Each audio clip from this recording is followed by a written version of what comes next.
Hello అండి. ఈరోజు మీతో నేను ఒకటి షేర్ చేసుకుందాం అనుకుంటున్నాను. ఏంటంటే యూట్యూబ్ ఛానల్ పెట్టాలి అండ్ ఇంకోటి ఏంటంటే వీడియోస్ ఇలా కంటిన్యూస్ మంచిగా పోస్ట్ చేయాలి, మంచిగా ఏమంటారు ఫాలోవర్స్ వ్యూస్ ఎక్కువ రావాలి అని నా డ్రీమ్ అనమాట.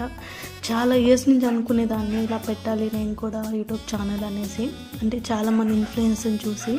సో ఫైనల్గా ఛానల్ పెట్టేసా, బట్ ఎవరికి చెప్పలేదు. అంటే నా ఫ్రెండ్స్ కానీ ఫ్యామిలీస్ కానీ ఎవరికి తెలియదు. ఓన్లీ నా ఫ్రెండ్కి మాత్రమే నేను ఇలా చెప్పుకున్నాను అనమాట. నా బెస్ట్ తను ఏమందంటే నవ్వింది నా వీడియోస్ చూసి. నవ్వి అంటే తనకి ఎప్పుడన్నా కాల్ చేసినా కానీ సేమ్ ఈ టాపిక్ చెప్పి నవ్వుతుందనమాట, ఎందుకే ఇలా ఇలా అనేసి. సో కొంచెం బాధ అనిపించింది నాకు. తను సపోర్ట్ చేస్తుంది, మంచిగా నన్ను ఏమంటారు ఒక మోటివేషన్ ఇస్తుంది అనుకున్నాను. కానీ నేను